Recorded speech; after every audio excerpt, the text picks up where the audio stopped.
tell the rumors that I heard, what I heard, and what I believe. But man, a lot of people were saying, "Red, what are you saying? What you said?" And I hate saying this because I know this opened up wounds for the McDonald's family. But they all know this, and everybody know this. So Suge had promised Buntry. He kept promising Buntry a check for $1 million. And when he come home, he kept promising, telling him that, got $1 million for you. But when Suge came home, he was doing bad. He didn't have it like that. We was robbing Peter to pay Paul. Just paying books. Making things happen. And so I won't let y'all hear this from somebody other than me, because I know everybody be like, "Reg, you just mad at him right now, and you lying. You lying on him. You lying." I won't let y'all hear this from my boy Tata from San Diego. He the guy that Buntry brought around. Him and Buntry was tight. Anybody know about Tata from Bay Area, from San Diego? Y'all know how him and Buntry was. And that's when the guy that y'all done heard, when he said this bullshit. Tata, you bitch ass nigga, I'm gonna beat the dog shit out you. And he gonna be the first Sign the rapper. You remember when he said that on TMZ, y'all? So it ain't like niggas just saying this shit because the niggas behind walls. My nigga Tata said this shit when he was free. And y'all know me and Tata said what we had to say way back in 2012 when that nigga was free. But you know what? Let me get Tata on the phone so y'all can listen to him, since everything Reggie Wright says a lie. Always lying on Suge because I'm a scorn bitch or something. Hold on, John. Give me a second. And regarding that video about that waiver, I called everybody I knew that possibly knew him and said, "You tell him I'll sign that waiver and we can do it wherever. Bring 3 and I bring 3." I didn't hear back from him. I called Piru. I called who else did I call? I called Trey. I called Bob Gotti. I called you. I called Wack. I called Wacko maybe. Everybody that might know him or line on him and tell him I'll sign the waiver. I called him. Never heard nothing back from him. He gets WWF, nickname Hulk Hogan. Tata, what up, baby? What up, Reg? It's been a minute. I knew I was going to hear from you any day. What up? Tell that story. Tell a couple stories about our snitch ass friend, Suge motherfucking Knight. Yeah, first of all, I want to say RIP to my homeboy Buntry. That was my good buddy, We used to talk a lot. That's how come I knew so much stuff that was happening. But and I wanted, any disrespect to the family, I apologize, but I feel like it's relevant to some of the things that happened later on.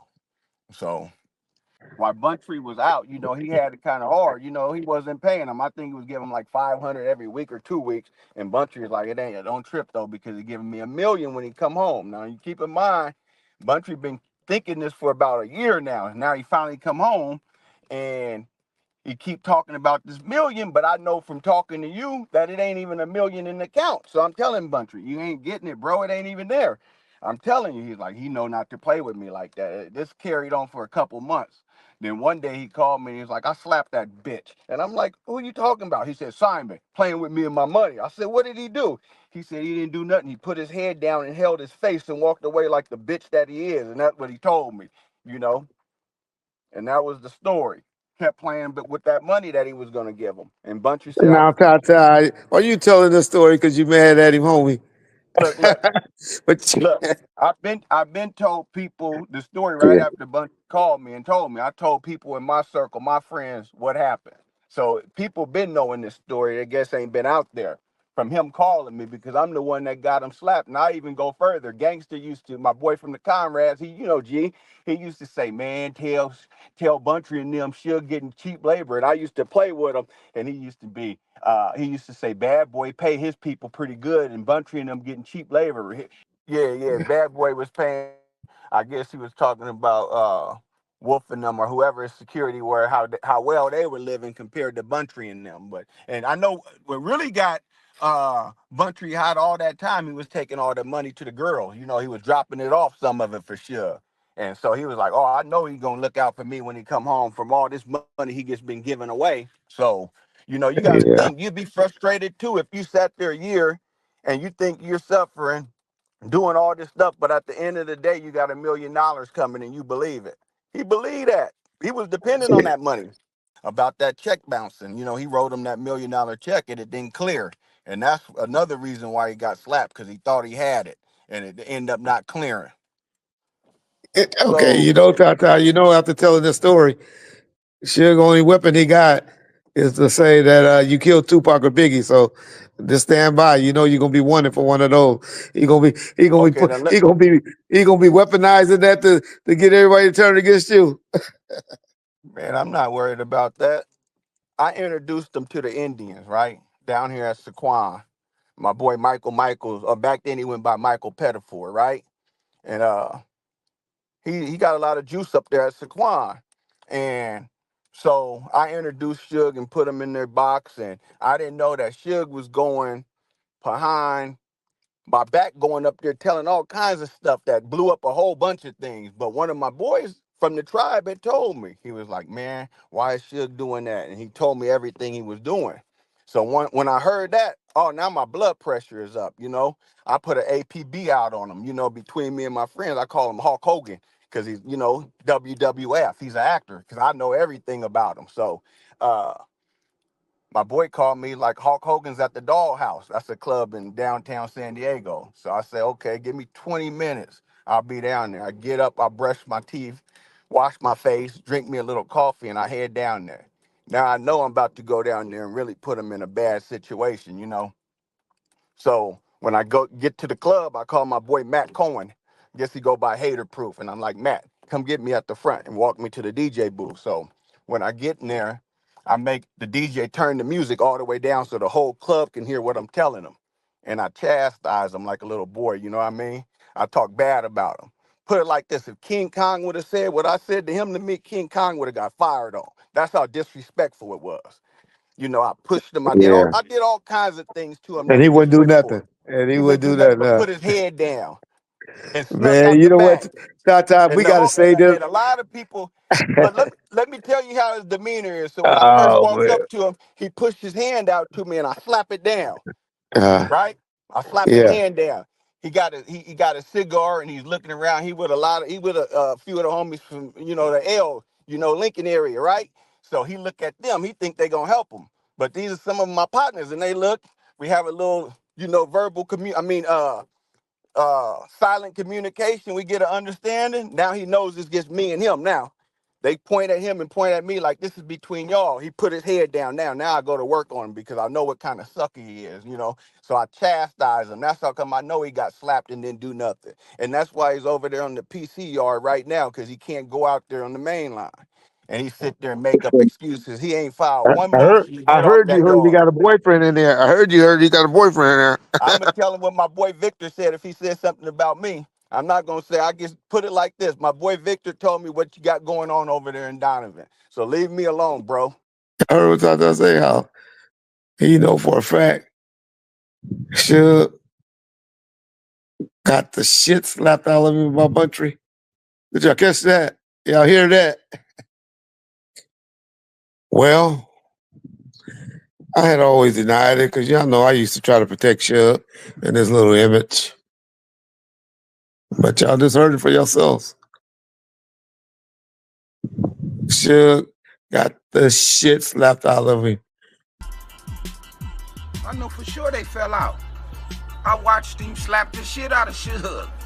Nigga, a month before he got killed, nigga. Yeah, the check wasn't right. Wasn't what it was supposed to be. The bunch got tired of nigga playing with him. So he slapped the cold, like shit out of him. I mean, I felt it. So it makes me wonder. It's like, damn, that nigga promised a piece of a movie deal and this and that when he get out to the dude that, some people have something to do with the murder of Montreal. And I never understood how he could still be communicating with this dude. But it all starting to make sense to me now. because after he got the shit slapped of him, he cut the check, right? But I heard then he got, killed, unalive. And I heard the check all of a sudden got a stop payment on it. Or bounce. I'll be honest, I forget one of the two. And boy, oh boy. Shit is starting to add up to me now. Shit is starting to add up. Is that why Buntry got unalive? Because Suge was mad for getting the shit slapped out of him? Or because he had to cut that check for $1 million of Buntry that he had promised him? I don't know. He's still claiming Piru. Niggas let him play. I guess when you're on a yard that he's on, sensitive need yard, with all celebrity yard or whatever they want to call it, I guess you can walk around, get on the phone, and talk all tough and stuff. But man.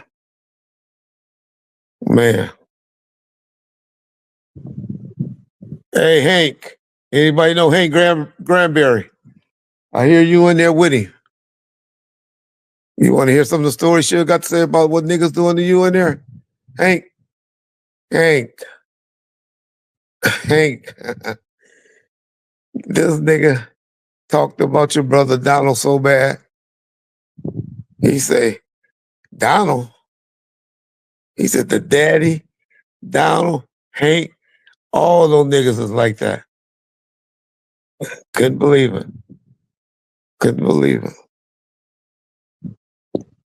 Yeah, Rock told us how you used to want to come out of the cell.